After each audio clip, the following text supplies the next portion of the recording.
everybody, welcome to Wizarding Alice. My name is Alice. Here on Sundays I post videos all to do with Harry Potter, Wizarding World, Scotland, travel, all sorts of fun things, and sometimes on Wednesdays I'll post a cheeky bonus video as well, so be sure to subscribe to join our little community here.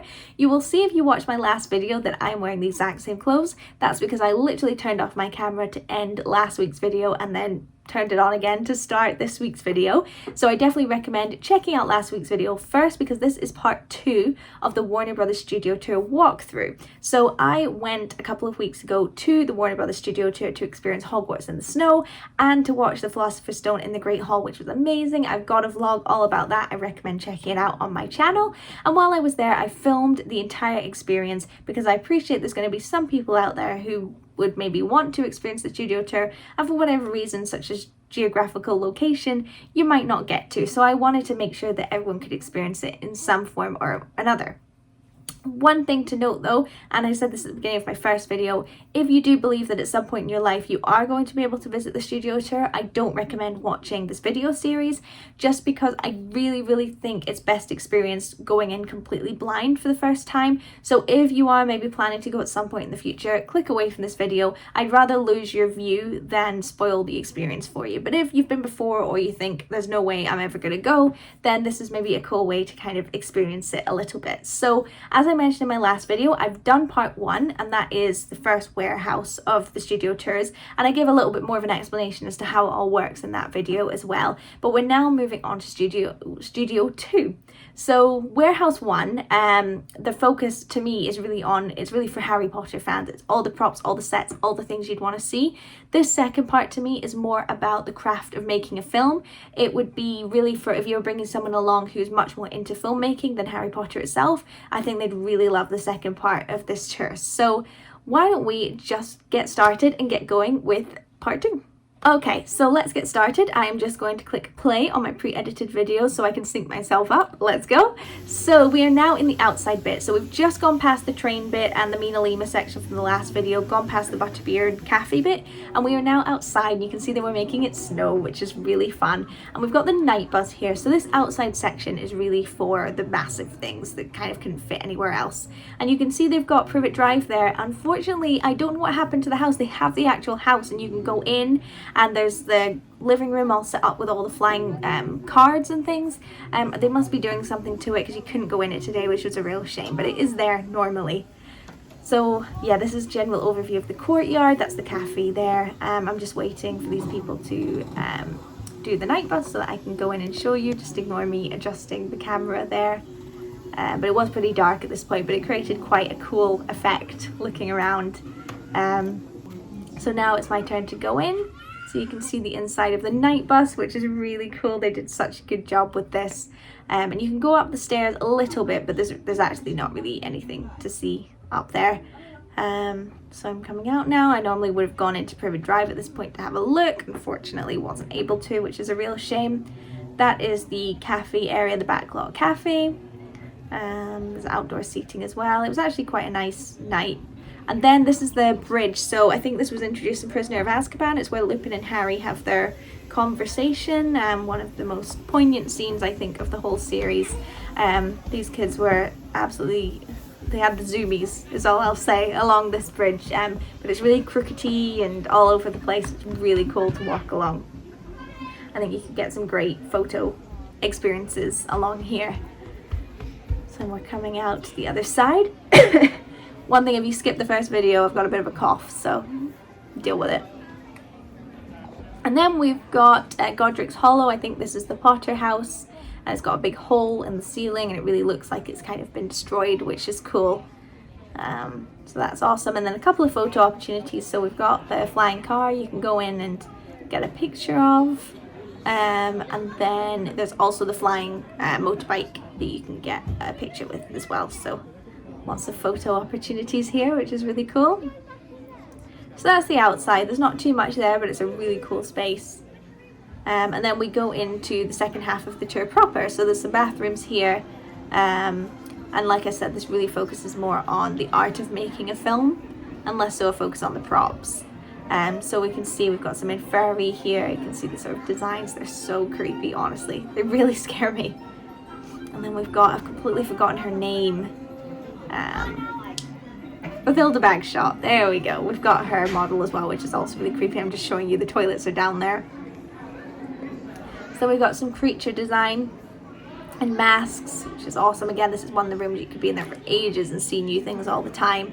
Some mermaids, some masks, plants that sort of decorate the herbology area, fox. I mean, I'm literally just listing everything we're seeing. And there's loads of little films as well. One of them has Warwick Davis in that kind of just explains how they make things. So if you're really into that, I definitely recommend watching them. Different just hands and designs of things. Got the mermaid there, which is cool, and shows you how they did the troll. And then we've got Crumb turning into a shark. And then this one's really creepy. We've got the full-size werewolf there. It's terrifying. This is the scariest section of the tour without a doubt. It is scary.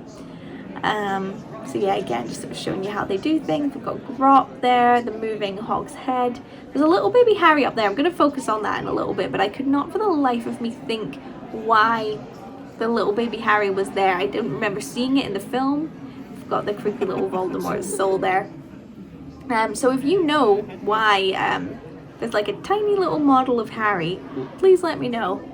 Got some Dementors there, kind of showing you how they do them. Dragon, a Thestral.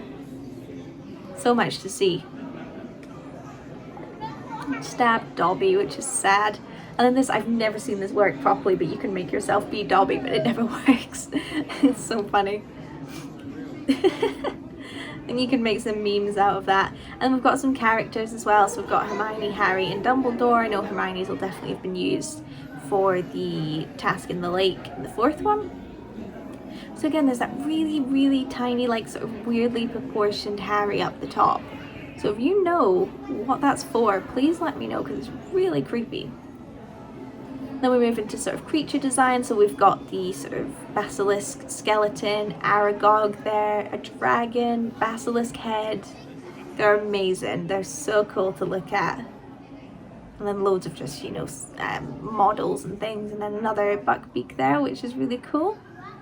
And then we move into the goblin section, which leads then into Gringotts, which is really cool. Huge section on goblins. So each of them had like a unique face and style and things. So we've got some of the masks that they would wear there. I heard rumors that apparently most of the goblins were like 7-year-old children. I feel bad, if that's true, I feel bad that they had to like wear these sort of creepy masks. Because they can't have been easy to breathe and talk in, that's for sure.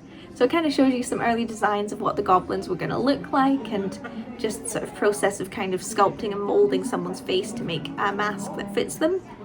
It's really interesting. Again, if you're into filmmaking, art, design, this is definitely the section for you, because it is fascinating and kind of shows you the tools they use and what their workshops look like and stuff, which is awesome.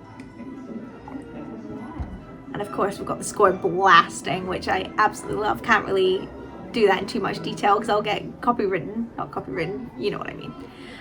So now we're kind of moving more into the Gringotts section, moving nicely from the goblins, which obviously makes sense. They've got some scales of kind of what they imagine Gringotts to look like in certain scenes. It must have been so much fun making these models. This one has the track going around it. I think this might have been with the dragon, this section, but I'm not 100% sure. What the car is going to look like, what the sort of cave system inside once you're past the nice sort of guesty bit. So it's really cool. This is what they imagined the sort of front entrance looking like, and then there's a bigger model that they probably used for some filming. It's amazing. And then a model of the main atrium as well, when the dragon destroyed it, which must have been really fun to make. Again, just a couple more models there. So again, if you're into architecture, set design, this will be right up your alley. So we move around into the Gringotts section proper, and I love that you can see like the backs of sets. I love that they keep it realistic.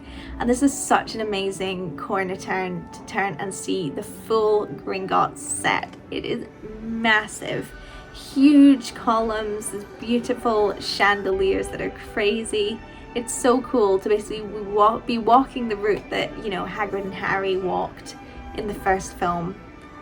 There's so much detail in it. It's amazing. It's such a cool sort of jump scare, basically, when you walk around the corner. It's so cool. And it's really nice foreshadowing to what's going to come not too long. I think it's really important that you do that walk and see how amazing Gringotts is to kind of see the impact of one of the sets that's coming a little bit later on. And then you've got some of the goblins as well. Going around the head goblin, that's obviously the one from Deathly Hallows Part 1. Always takes me a minute to remember. I should just say Deathly Hallows. So now we've done the kind of nice sort of public facing part of Gringotts, we then go more into the vaults and into the actual chambers where people keep their money and things, the labyrinth below, as they say. So you can again see another one of the Gringotts carts, which is really cool. Definitely wouldn't want to go on one of them. And then you can see we're kind of going more into like the cave system underneath, where they keep the dragons. Here be dragons, as they say. And you can see the door from the first one where they picked up. That was the Philosopher's Stone vault. So that's really cool. And just showing you how they sort of created that marbling effect on the columns, because it's obviously not real marble. When we go in, they do a really good effect of making it seem quite creepy. And there's a photo opportunity there where it can make it seem like you're trying to get into Bellatrix's vault. And a couple of costumes there, like we've got the Helena Bonham Carter and Emma Watson costumes. And then we've got Bellatrix's vault here, which is awesome. It's a really cool, it makes for a great photo, I'll tell you that much. They've done such a good job with it, with the multiplying objects. So again, a couple of photo opportunities there, a couple of costumes, and then we go into the bit I was telling you about. It's important you walk through the Gringotts set in order to come to this bit, which is so cool. It's the newest edition as far as I'm aware, and it's the best part, 100%. So we go in and it's Gringotts again, same set, sort of. There's effects used, see if you can work out how they do it. But it's completely destroyed. And I think it's important that you go through the main Gringotts set. I think I said Hogwarts before, but the main Gringotts set to really experience the impact of this. You've just walked through it and now it's completely destroyed. And I'll just let you watch this video.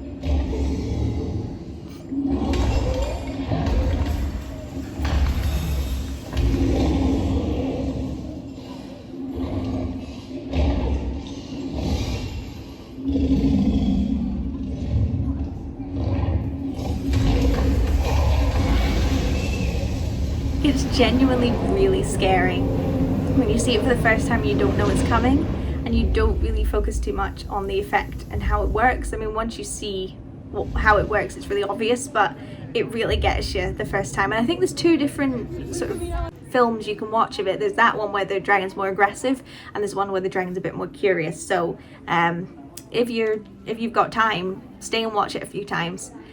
And then we come out of Gringotts, so I like the kind of story progression here, into Diagon Alley, which again is such a cool set. It's much smaller than you'd think it would be.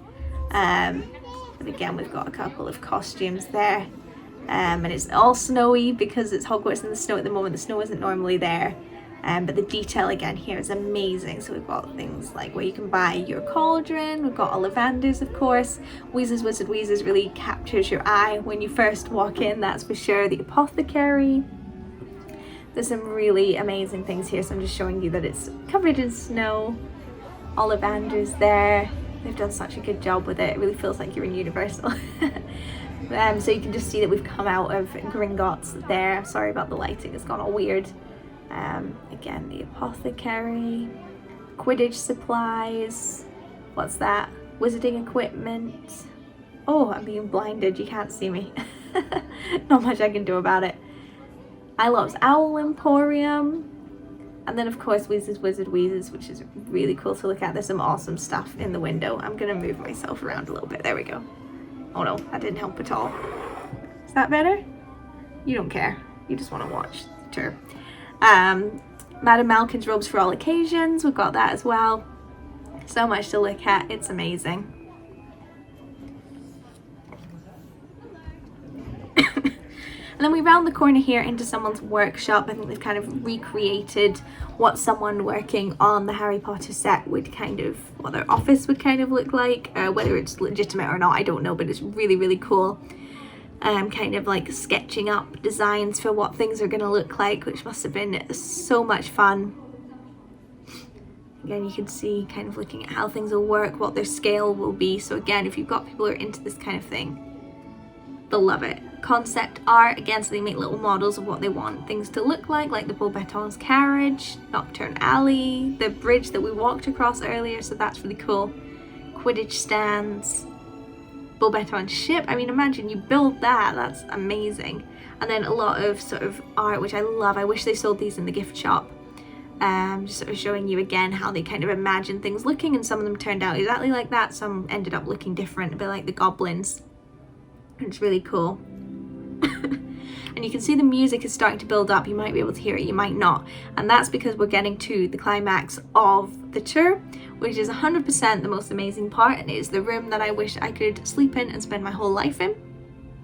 So once we get to it, I'm just going to be quiet for a minute and let us kind of take it in. Let's see if I can move myself back. Yay, okay.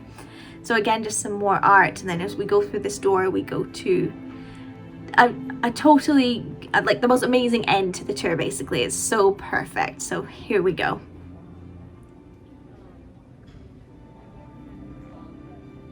I mean, look at that. And the music really gets loud here, but like in an amazing way. It is the model of Hogwarts that they use. So any exterior shot of Hogwarts where they're like flying around and then zooming into a window, they use this model. So they really built Hogwarts. So none of it was CGI. And it's huge. It doesn't capture on camera just how huge this model is. It is massive. Bearing in mind, we're on the equivalent of like the second floor. It's huge. And then they've got a model here as well, which they probably used before building that one, just to see what it was going to look like. It's really emotional. I've heard quite a lot of people get proposed to here, and I can totally imagine it. I don't ever want to get married, but if I did, this is probably where I'd want to be proposed to, that's for sure. And then there's a ramp which takes you all the way around the model, which I really like, so you can see every angle of it if you want to. And there's some screens here which kind of can zoom in on certain parts so you can see things in more detail, and will tell you a little bit more about how they made it. There's one you can see a bit further down that is like a time lapse of them building it. So there's a lot to look at here. And it's just amazing. It plays that lovely, it's called Harry and Winter, this bit of music, I think. And it's just, it's really moving, and it's such an amazing end to the tour, honestly. I can't imagine they ever moved this. This must be the warehouse this was always in, because that would have been a bugger to move. Maybe they did, I don't know. So again, you can see the time lapse of them building it, and they've done a great job with the lighting as well. This is just like, if you're a Harry Potter fan, I mean, this is just all you want to see. I just want to live in here. It makes you see just how tall it is. Going into the sort of Forbidden Forest there at the edge. You can see they've done a great job with the lighting. I love that shadow, that's really cool. You can see Dumbledore's office sort of in the top there. So obviously this is based off the Prisoner of Azkaban forward Hogwarts model. The first two, it was a bit different. Oh, I can't get over it. It's beautiful. And this is really the end of the tour. This is the last sort of proper tour stop, and there's a little bit further on where you can collect some more photos and videos, because if you're doing one of the ones like the broomstick one, you do have to pay for any of the videos you want. So now we're on the ground floor, like the bottom, looking up at it. It's ginormous. So that's where you collect them. And then this room here, it's wand boxes, and each wand is for everyone who worked on the film. So every single person who worked on the Harry Potter films, cast, crew, gets a wand box, which is so cool. And it's like an end credits to the tours. Like, these are all the people that made all the things you've just seen and experienced, and I just think that's a perfect way to end it. So there's like Daniel Radcliffe's wand, like everyone gets a wand, so I'm just showing you some there. You see Imelda Staunton's there, for example, but a lot of them are crew. And I just think it's such a cool way to like thank all the people that made the things you've just experienced. And then of course you exit through the gift shop. The gift shop was heaving today, so unfortunately I couldn't do quite as in depth as I wanted to, but we'll try and race through. So we've got the Christmas section there, and again just some sort of general Hogwarts merchandise rather than specific houses. And then this is the wand shop, so this is where you can actually buy the character wands and things like that. There's loads of amazing ones. They do the Fantastic Beasts ones as well. So this is the wand area. There's the stockings, I love them.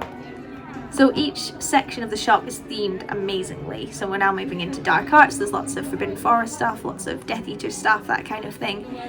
But it is just decorated so good. It's like the crying stained glass window from Prisoner of Azkaban. It's amazing. It's a huge shop. And honestly, if you're a Harry Potter fan, you need to get yourself to the shop. It's worth doing the tour just for the shop at the end. I always buy something. It's amazing, and they do change the stuff fairly frequently. So then we go into the sort of animal sections. So again, a lot of Fantastic Beasts stuff, a lot of just general pets and things. A bit of a Luna and Ginny section as well in there. Lots of pygmy puffs. Got myself a pygmy puff. Robes. You do find things on sale in here as well. So you can get some deals, some Dobby stuff. And then the sort of corridors in between each section that just has sort of general stuff that doesn't really fit anywhere. So that's the one bit that we've just walked past. And this is like stationery, notebooks, key rings, keychains, pins, that sort of thing. So you can buy the actual Harry Potter books here, notebooks, pens, what else? Pencil cases, that kind of thing here. And then there's a personalization section if you wanted to get robes with your names on it and things like that. And then it's just like a bit of like a generic like for sale, like on sale section there.